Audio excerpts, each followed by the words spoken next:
Hey everybody, this is Cromar with TGN, and I'm here today to bring you some more Rift coverage, and today we're looking at the Marksman. This is a PvE-oriented guide, Dungeons. I'll also be doing PvP in the future with this build as well, but PvE I want to do first, since Sabo is still my PvP spec. But anyway, so this is the spec I use for PvE DPS if I'm not barding. And I mostly bard, but every now and then they don't need a bard, or they already have one or whatever. So I use this for PvE DPS, and the reason I use this build is that I just think it's the highest DPS I can get. It's got lots of great cooldowns for bosses and stuff like that. It's very mobile, even though I rely on the Sniper's Pedestal. I'll show you in a moment. But I do like this build. And in short, it's 51 Marksman, and I don't really want to compromise on the 51 Marksman because the 51 Pointer Sniper's Pedestal is a 30% increase in damage passively, as long as you're able to stand still.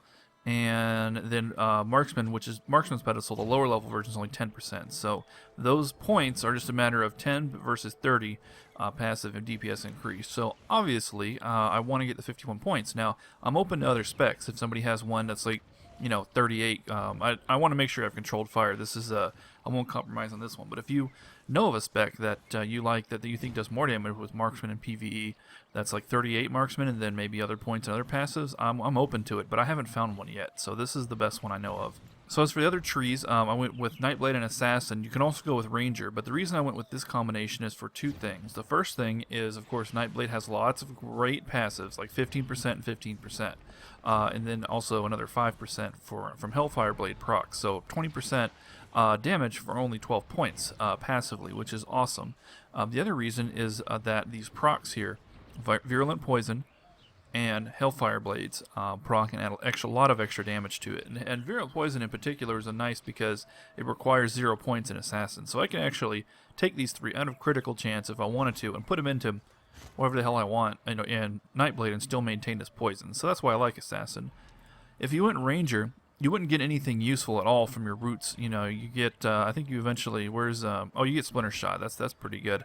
But that's the only thing you get. And, that takes away from your, basically it's replacing your other abilities with bleeds. It's not just adding passive damage like Virulent Poison. And you'd still get the same passive, increased critical hit chance. With Assassin, increased critical hit chance. So there you go. I only have 3 in Assassin, 3 points to spare because it takes 51, 12, and I only have 3 left over here. I also tried going with only 1 in Melted Skin for the Hellfire Blade proc. It still does 5% damage, but it's a 50% proc chance. I found that the uptime took a huge hit. It could be luck, but I just did testing for like 5 minutes with 1 and on a dummy, and I didn't like it, so I'm going to stick with 2. But for Marksman, the only bad thing about this spec is that you waste a lot of points in bullshit points, talents, just to get down to a Sniper's Pedestal. The worst ones here, like this improved Swift Shot, is just garbage, and Hasty Departure is garbage too. I'm talking PvE, of course. These are both good for PvP because they give you haste, but you don't really need that in PvE, very, very rarely. And if you do, you have Sprint, which is awesome. And there's a couple others that are dubious, but those are the two that really stand out for me. But it's not too bad. It's not like I'm wasting 15 points here. I'm just wasting maybe 5, 6, 7, 8, something like that. But anyway, so the rotation for the Marksman is really, really easy, and it makes it easy to do in combat. But mainly what you want to do is put you down your pedestal, make sure you have your buff here, and if you just go off the pedestal a little bit, you'll lose the buff. There you go. So there we go. So that's how. So I guess you could say it's like in this real red circle here, but you stand in the center to be sure. And what I want to do is open with Empowered Shot, which is a Marksman ability. Do a couple Swift Shots, and then I'm going to do a Hasted Shot for this buff here that gives me range attack speed increase for 60 seconds. Then for my next combo, I'm just going to spam Swift here to do Deadeye. Show you Deadeye Shot here. That's your main damage finisher. Wow, look at that damage. It's crazy.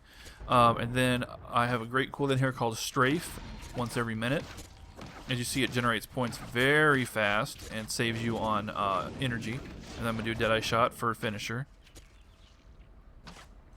And that's really about it for single target. For multi-target, you have Fan Out, which hits 8 targets, talented, and it does, as you can see, it procs Hellfire Blades and Virulent Poison all over the place, so it's really nice. Then I've also got Lightning's Fury, which is on a short cooldown. I use it as soon as it's up, and it hits them all, and it puts a debuff on there right here. Where is it here? Armor value reduced by 361. How cool is that? So you don't even need Piercing Shot from Ranger. You have it built in. with one of your other abilities. So I like that a lot. So that's really all the abilities. I mean, Marksman's a very simple spec, and if you find it boring, I don't find it boring personally when I play it. But if you do, I understand where you're coming from, because it is not that many spells. Now for cooldowns, the most important ones here, I have them all macroed. I just put them on my sidebar so I can see their durations.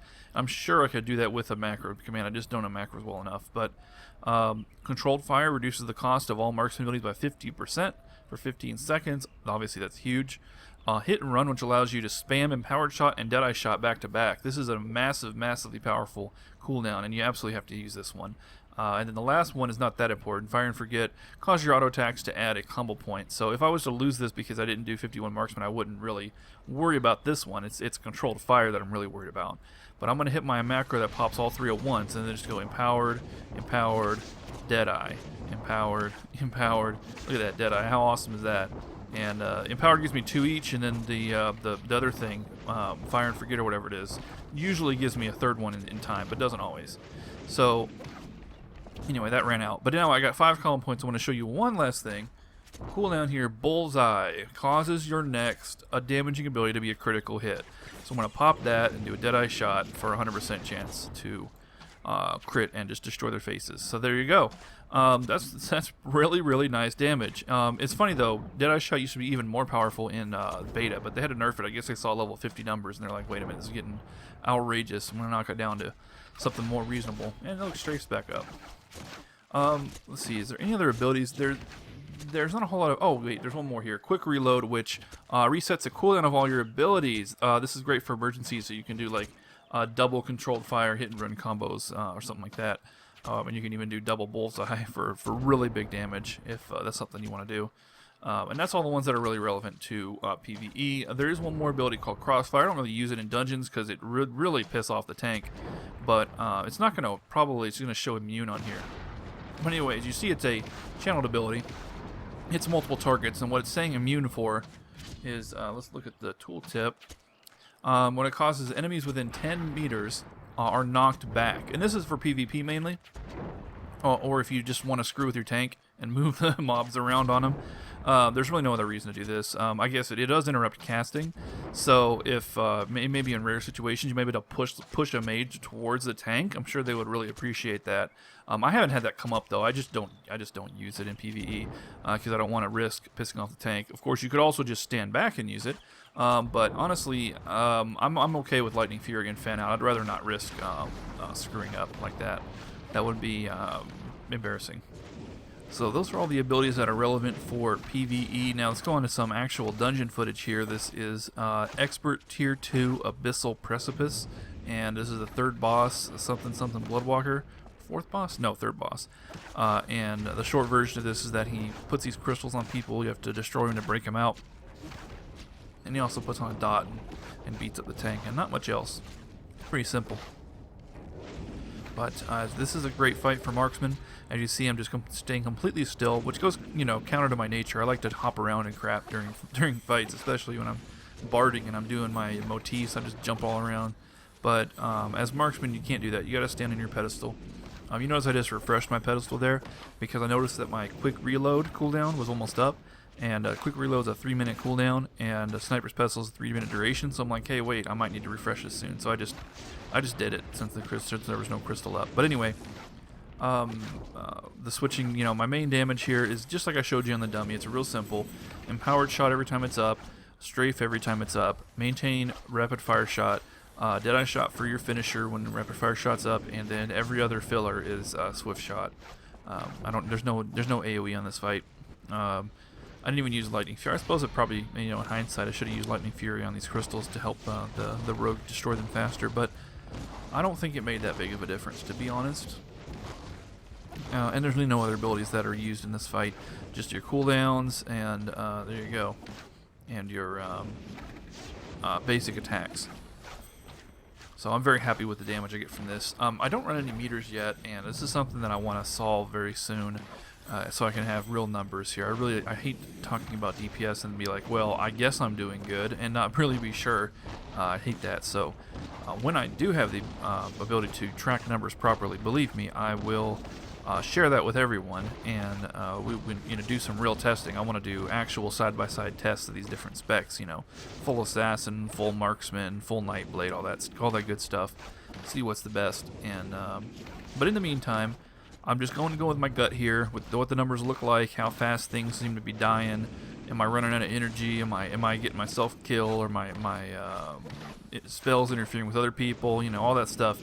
I look at all that stuff, and it all seems good to me. So I'm pretty happy with this spec. But again, as I mentioned earlier, if you have a better suggestion for marksman that's like less points in marksman, but more in other ones to give up sniper's pedestal, but get some other good shit, then I'm all ears. I'll definitely listen to you. Just reply in the comments or shoot me an email at cromar@tgn.tv if you have any good suggestions. But anyway, so that's all for the marksman for today for PvE. I will be doing PvP in the future, but this is just the PvE spec for now. And thanks for watching. This, as always, is Cromar with TGN.